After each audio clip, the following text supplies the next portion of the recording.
Hi, friends. This is the Meme Team podcast, where we talk about the logic behind virality, because marketing isn't just logic, it's culture. And this podcast decodes both. So, Sonia, what do you have for us today? I want to talk about brand partnerships and adapting to the times. Netflix just secured worldwide rights for Sesame Street season 56, plus 90 hours of past content and video game development rights. PBS keeps the same day access in the US, so you'll still be able to watch it on PBS on the TV and then on the PBS app, but then you'll also be able to see it on Netflix. I think this is a brilliant partnership because it's going to give people more access to Sesame Street. If you'll remember, they used to be on HBO Max, but it didn't work out there. And we'll talk about that later. But one of the main things is that because of the rebrand of Discovery Max and Warner Brothers, it kind of got lost in the shuffle. So here's why I think it's genius. For Netflix, it fills a hole by losing CoComelon, their biggest kids show. You'll get instant credibility and educational content. Right now, their educational content is about 15% of their overall content on Netflix. They'll get sweet nostalgia with millennial parents. I'm already like, oh, yay, my kid gets to watch Sesame Street because we don't watch regular TV and we haven't gotten the PBS app. Now, for Sesame Street, I think this keeps their public mission intact because they'll still be on PBS. I saw a few tweets asking like, oh, is this just gonna, paywall the content? And no, it's not. They'll still be on PBS. It'll just be on Netflix as well. Good news for Sesame Street is that they'll be getting that Netflix budget. Woo, good for them.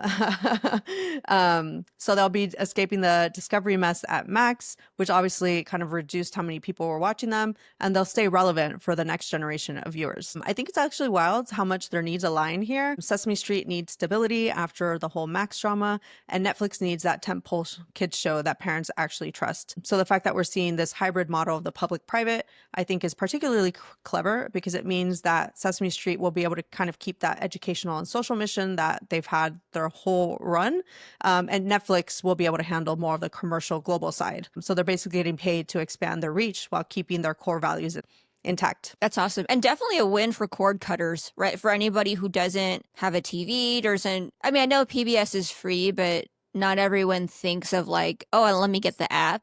Well, like I'll just say like myself, I think the PBS app is free, or at least for the kids app.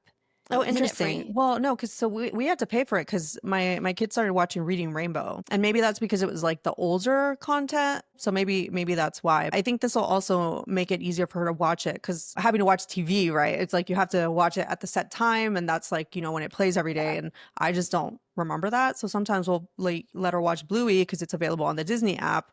Right. She knows Elmo. We've introduced her to a couple segments on YouTube, so that'll be fun for her to start seeing that. Yeah, I think the other thing is that for the PBS app, I think it's free, but it's not necessarily on-demand content. Like it might just be like what is free is what's currently on TV. Got it. Yeah, I think it might be that. Okay, so that makes sense. But sense. Anyway, like good, it's a win. It is a win for Netflix, right? Because they don't have a lot of. I thought CoComelon was their only one. Now I'm thinking like, isn't it a Spotify? So Netflix has Miss Rachel. Obviously, they have a lot of like animated shows, but they haven't had like that major tentpole recognizable name like The Crown or Orange is the New Black. They don't have that for kids. So now they're going to have that, and hopefully that'll start bringing in more people. No, here's what it is. CoComelon is owned by Candle Media, CoComelon Storytime. That's available exclusively on Spotify. So it's not that Spotify owns it. I want to add, though, as a parent, CoComelon is not good.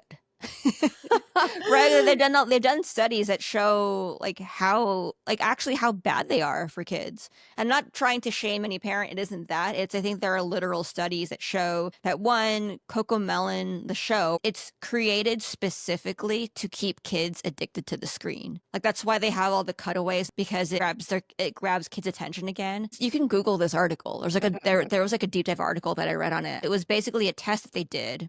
Mm-hmm. Where they would test the content with a toddler, like with a little kid, and then anytime the kid looked away, they would log the time to see like, oh, the kid looked away. And then they would from there try to optimize the content so that the kid does not look away or looks away less frequently. So they really do truly create it to keep your child addicted to the screen.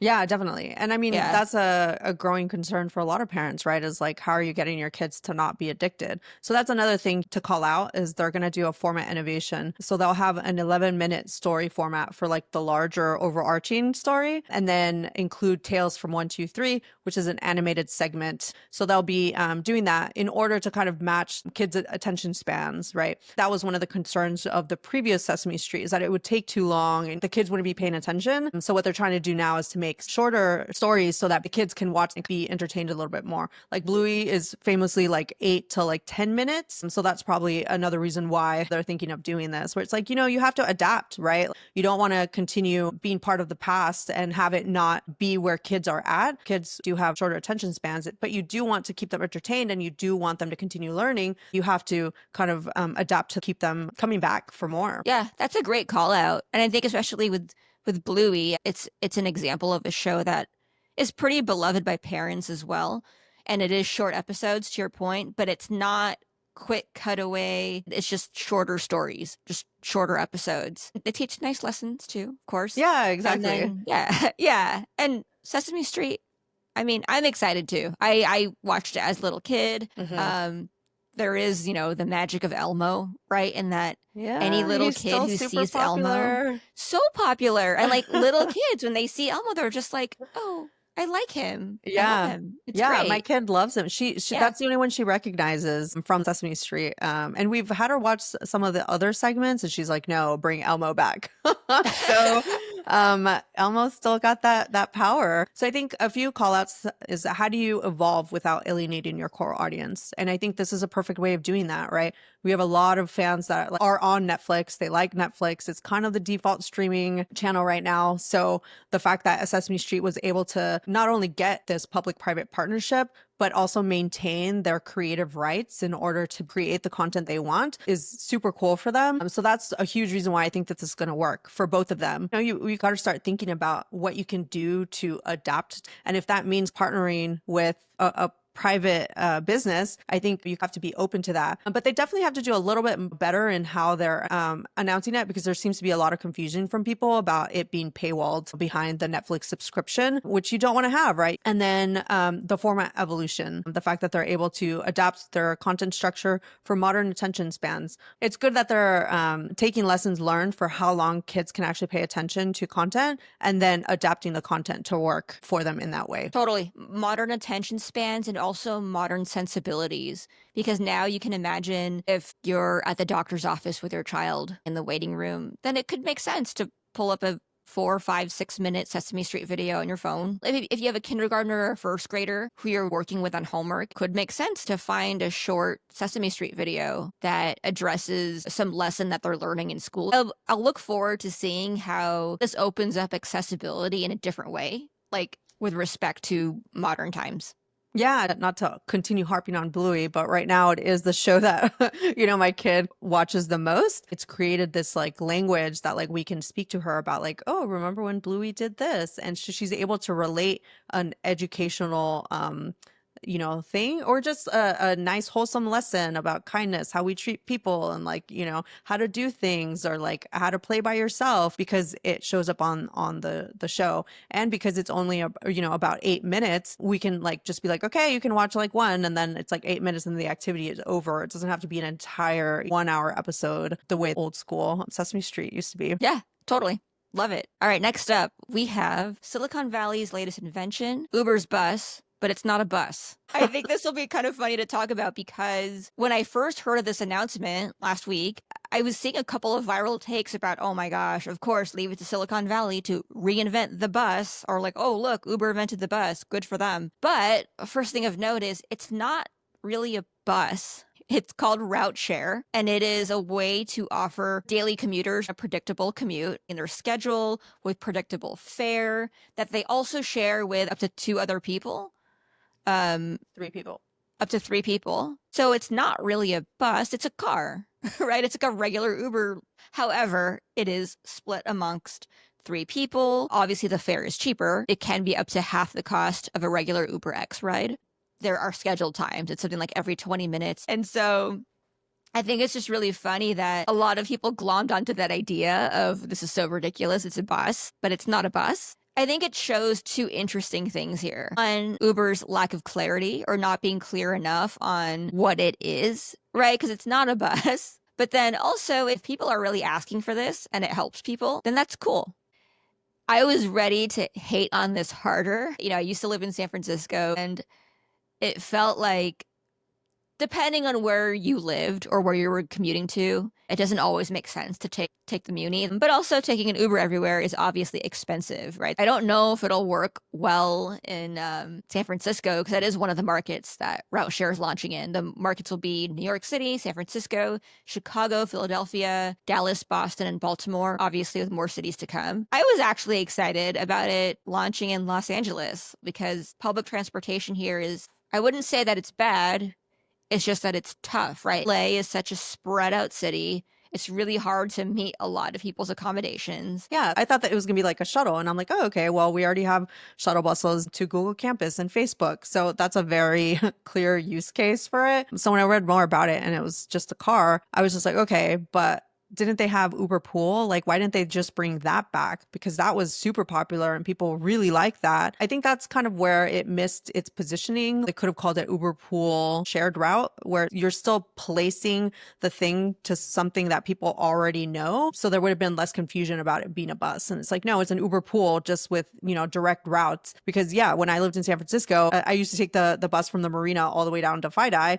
And so this would have been like optimal for that, where it's like, the exact same, route that you'd be taking. And I'm sure that they'd be getting like a lot of traffic because that's a lot of yuppies taking that, right? So I can see that being super useful for the people that do that every day. But yeah, I think the miss for me was everybody ended up being confused, and you never want people to be making fun of you and your launch of Yeah. something. Yeah, totally. And to that point about Uber Pool, this would probably break all the classic rules of PR. You shouldn't mention your own defunct products. Why remind people of things that don't exist anymore? But to your point, I would have preferred if they did mention that, because when I was reading this announcement too, I was like, wait, how is this different from Pool? The difference is for route share, it'll be one route that's predictable. Uber Pool was 2 to 3 people sharing the car, going to wherever it is that they needed to go. Ideally would have been on the same route, but I feel we're like not that's how always. right, but I feel Yeah. like that's what it ended up working out as is like Uber Pool like has such good data of like where people are going that most of the time when we got in an Uber Pool, you would be going in the same direction. And it really didn't take you too far outside of where you were actually going. The way I remember is Uber Pool was successful. And the reason why it ended was because of COVID. So I feel like they could have brought it back and said, hey, Uber Pool is back, but we're starting it out with just, shared routes for now to like test to see if it's actually like working. So you're doing both the positioning and then also recalling the fact that I feel like a lot of people had good associations with Uber Pool. I remember hearing stories of people taking an Uber Pool to their wedding. So like the good feeling was there. It's just that it had to fail because of COVID. I think a missed opportunity there, but I do think it is going to work. They just kind of have to like figure out how they're going to like talk about it in ways that won't piss people off. Yeah, I agree. I mean, it'll probably work. It'll probably do well. Uber as a company is doing pretty well, so it's not Yeah. like we're concerned about them. The big takeaway is when you have a product announcement, like a product launch, you got to stick the landing, right? You got to go value first. And they did do some of it. They did say that this would be up to 50% the cost savings of taking an Uber X, which is great. In Mhm. hindsight, they could have done even more to really lead with that value. Like, you're saving a lot of money, and maybe even anchoring that against the alternatives, not just Uber X, but maybe if you live in a place where public transportation isn't that great for you, or it doesn't follow the route that you actually need, maybe framing it like there are certain routes that would cost $2 to $3 more than the bus, but it will take you to your destination, or you'll save 20 to 30 minutes on your commute. And that might sound like a reach, but I imagine that Uber does have some data where they could say stuff like that in a Mhm. way that actually is true and makes sense. What would be interesting is if the data from Uber Pool, if it helped to inform this product, if they could harken back to that and be like, hey, we used to have Uber Pool. Everyone loved it for these reasons, but now we're doing it better. This is going to be better for writers. It's better for drivers, maybe, right? Like, I can imagine that being nicer for a driver, that it's a very predictable route, that they know exactly which cross streets they need to be at any given time, like in a certain time frame. So I feel like they could have done more to really talk about the value that that writers and maybe even drivers get out of this. Yeah, definitely. One of the lessons for me would be don't associate your new announcement with something that failed. If people remember, Lyft tried this. They had the Lyft shuttle. There's the Ford Chariot, which shut down, and then the City Mapper Smart Bus. So the fact that they could have anchored it on Uber Pool would have been far more successful for people. And I think people would have been more open to it and been discussing how it was, how it was a success and how they're bringing it back because people loved it. Yeah. Great call out. And worth noting that Lyft Shuttle, Ford Chariot, City Mapper Smart Bus, those were all buses of some kind, right? Uber's route share is not that. Cool. Well, let's move on to brand legacy and market position. So I'm sure most of us saw the HBO rebrand. That's for rebrands for those keeping count. So Warner Bros. Discovery just switched Max back to HBO Max, marking their fourth major streaming brand change in recent years. So it went from HBO Go to HBO Now to HBO Max to Max, and now back to HBO Max again. This is wild because each of these rebrands likely cost millions of dollars in marketing, design, and platform updates. Part of what I want to talk about here is that they're wanting to be Netflix and compete with them and having that mass market appeal, but also keep that premium HBO shine, because you want to have that premium content and that premium cost that your audience is going to pay for.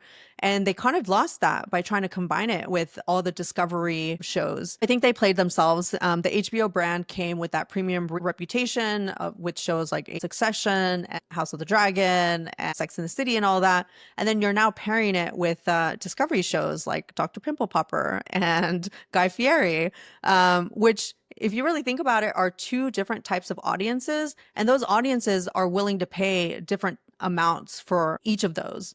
So I think they kind of struggled to balance the prestige HBO brand with the broader BB content, and that ended up shocking and confusing everyone, which is kind of what you saw on social media, right?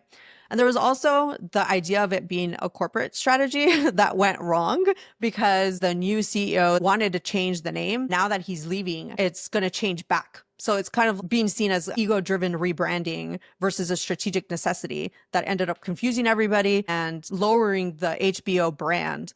I will say, though, that based on the reaction that we're seeing on social media, people are amenable to the new rebrand. They're kind of glad it's going back. And let's be real, their social media team hit it out of the ballpark with how they reacted. The whole day was just full of memes, which I think is a really great way to kind of like be open and honest and like upfront about what's happening and bringing people back and like having that goodwill. So I think A+ to their team for how they managed it, because it went really well. And I think it'll bring in a whole bunch of people that had kind of gone off because of, all the drama that happened.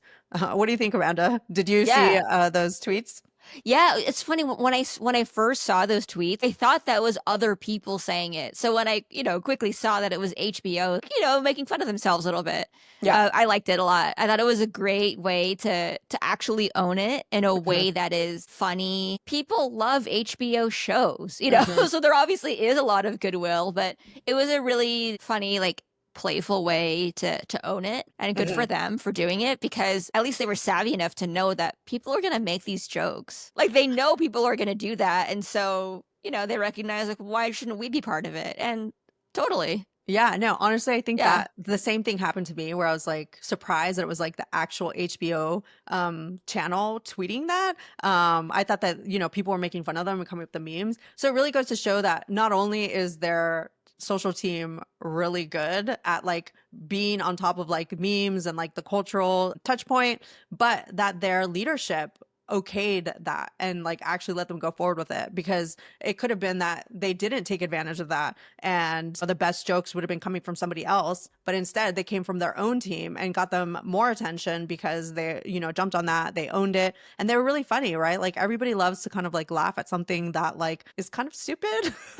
If you Yeah. think about all these rebrands, it's kind of Yeah, stupid that they thought that it they could is. do this, right? Because like each of these properties were successful on their own, right? Like the HBO shows are winning Emmys, the Discovery shows, they have a massive viewership. Like people like the content. You just probably don't want to admit to it, but people Yeah. watch it, right? It's Uh, true. It's true. They watch it. As a corporate marketer, here's where I understand the whole HBO Max thing. HBO is the content. Like this is the creative engine that is making these shows. Max is the distribution platform. It's like the name of the app. It's your mechanism for watching the HBO content. So I can understand wanting that differentiator. And then also thinking about it like, well, if we license other content and put it here, it's not an HBO show. It goes on Max because it's different content. Like I actually get it. However, customers they just don't see it that way. Like yeah. that's not, people want good content. They want to watch their shows or movies where they watch it. It's all HBO to us. Yeah, definitely. I also wanted to add, so one of the big reasons why Elmo and Sesame Street are now going to be on Netflix is because HBO messed up the partnership because of all this rebrand. The reason why Sesame Street went over to Max was because they wanted that distribution and, to get a wider audience. But because of all the changes, they weren't paid attention to. So Sesame Street went out to find a better distributor and they landed on Netflix. All's well that ends well. Yeah. Totally. Okay. Our last topic is about AI. Microsoft launched NL Web, an open protocol designed to simplify the integration of AI-powered chatbots into websites. So the idea is that it'll allow developers to integrate customized chatbot functionalities using their own data and inexpensive AI models. So hopefully making this more accessible to people. And then also GitHub announced an AI coding agent for GitHub Copilot that will fix bugs, add features, improve documents with, the rise of AI tools and all these companies going AI first, having AI capabilities, all these things. So the thing I think about is like at some point, is it just gonna feel like everything has an AI chatbot like strapped to it? And I kind of worry about that.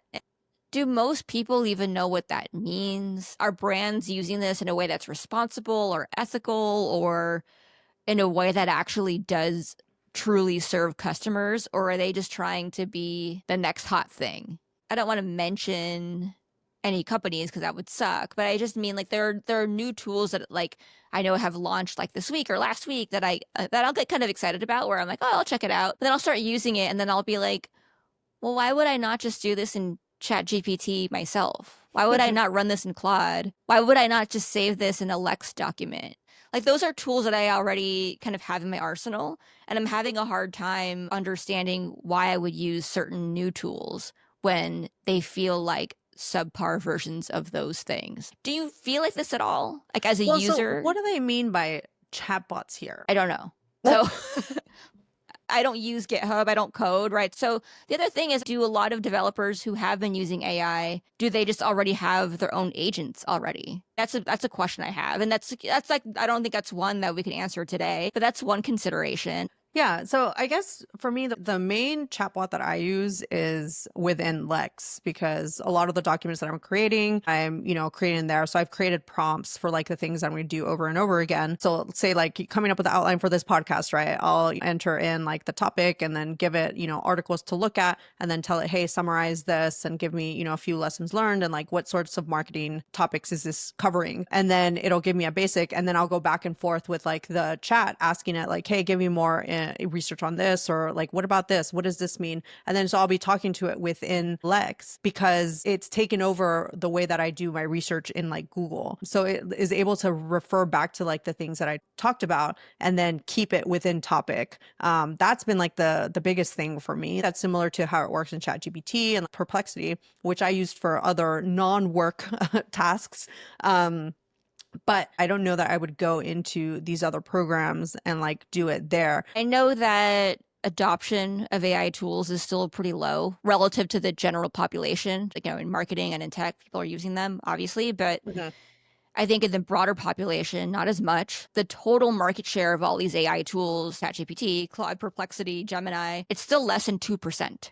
Like it's still quite low. Mhm. And so I guess my thought is as adoption of these tools in some way becomes kind of more and more the standard, I think it's going to be, I think just really, really important for marketers to remember if you are going to message these new capabilities or talk about them, like you have to really make sure that you are describing these things in a way that really does add value to customers, right? Like what's the unique value prop to me, your customer? Two thoughts on that. One is the idea of like keeping people in your space as opposed to having them working in here, but then you go to ChatGPT and do the coding stuff there and then you bring it back. Like people want to have ease of use, which I think makes sense. The second thing it brings up is Gemini and like Notion and like their attempts at not only incorporating AI, but then making you pay for it, even though you might not want it and aren't finding it useful, you know? And I think that that's bugging people a lot more than like not having it available.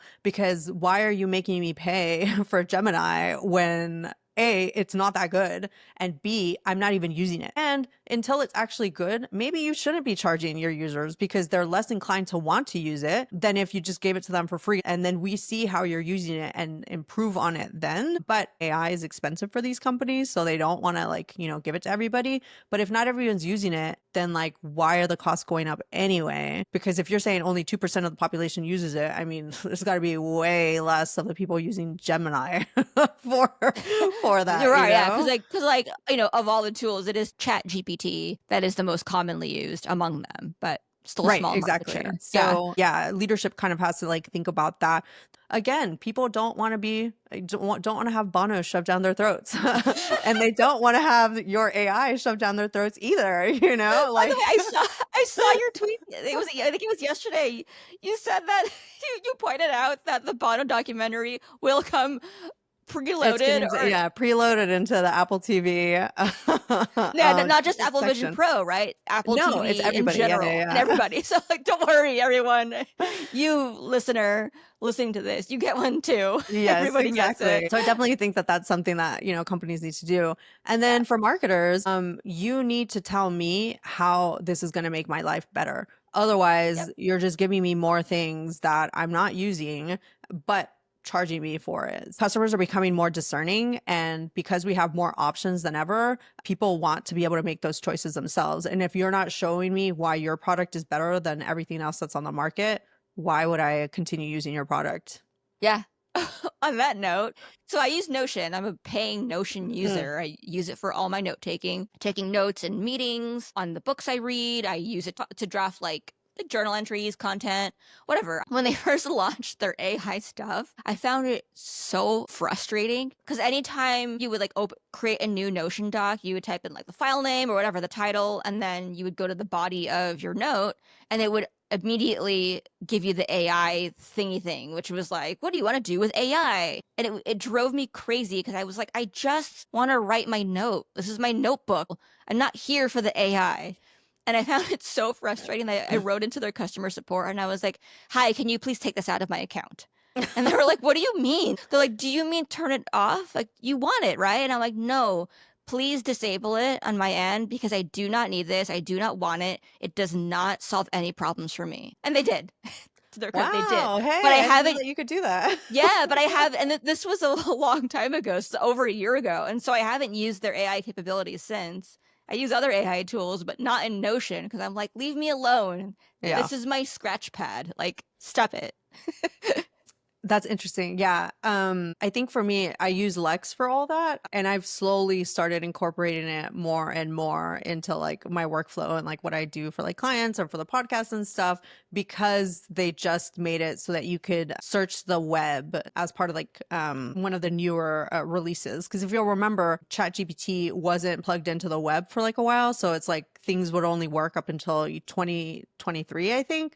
Right. So it's just like, well, it's not useful for search. But once that changed, now it's like, oh shit, it's unlocked all these like new capabilities of like what I'm able to do. And like I said, it's able to give me the research of like what I want and like go back and forth as an editor, like, hey, clean this up. all within that. So now it's become more useful. But I think part of the problem with AI is that people talk about the lofty goals of like, hey, yeah, it'll, be able to do all this stuff for you, blah, blah, blah. But then when people actually use it, it doesn't do it as well as you would hope or want or need. So people, kind of lose interest in it because it's like, oh, well, if it's not going to do this, then like, why would I, bother? So you kind of have to keep leading the horse to water so that they slowly start seeing the capabilities of how their work will be affected and then start trying to charge them for it. But until you get to that point, like you're just going to piss people off, like, with you and Notion and like me and Google, like that's not what you want to be doing with your customers. Yeah, absolutely. Cool. So let's do takeaways. The first one that I had, on Sesame Street, I really, really love what you said about how do you evolve without alienating your core audience. And so far, right, at least, it seems like Sesame Street is on a better path right now with Netflix, right? There's a lot of mutual benefit to each other.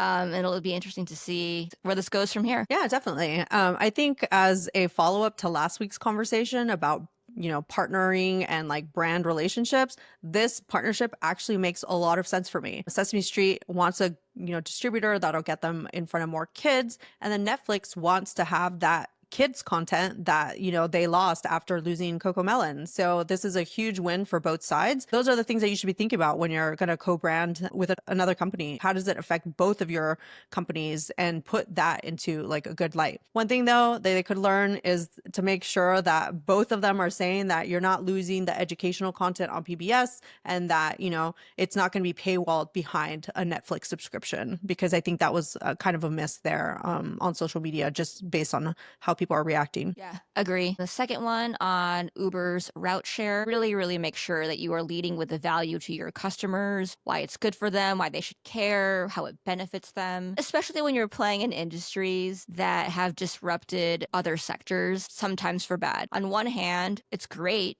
that Uber or ride shares have democratized how people can get like private cars to take them where they need to go. Like that's great. On the other hand, like, it's been really hard for the taxi industry, right? Maybe also hard for certain public transportation services, right? So anyway, my point is stick the landing, really make sure you focus on your customers first. Yeah, a lesson for me there is how important positioning is, especially in terms of what you're anchoring yourself to. One of the big reasons why positioning is so important is that you want to set people's mind into like what your product or service is going to be. So what you want to do is anchor that to something that is successful and that people want to have good associations with, which is why we've been talking about it being associated with Uber Pool, a successful part of what Uber had already offered and that people have, good associations to, as opposed to a bus, which has failed connotations based on, the Lyft shuttle and Ford Chariot, all these buses that have failed. And then once you learn that it's not actually a bus,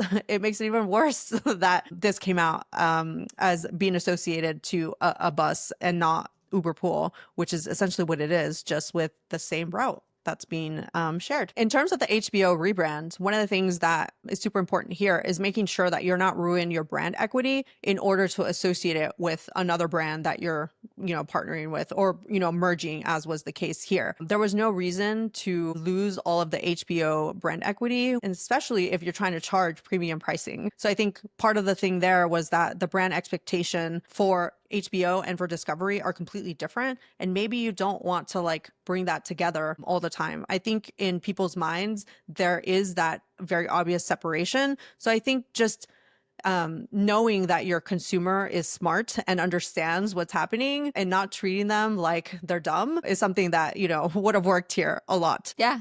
And then I'll just add, shout out to that social team. If you do it right, you'll win people over. Yeah, definitely.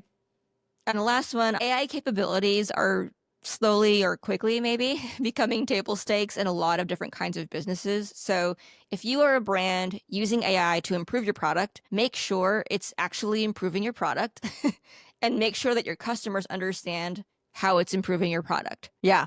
Definitely. I think another thing is to stop shoving products that people don't want down their throats. I don't think people want to be paying for something that they're not using. So you're going to end up alienating a lot more consumers if you are doing that. So just really think about, do people want to pay for this? And if so, why do they want to pay for it? Yep. All right.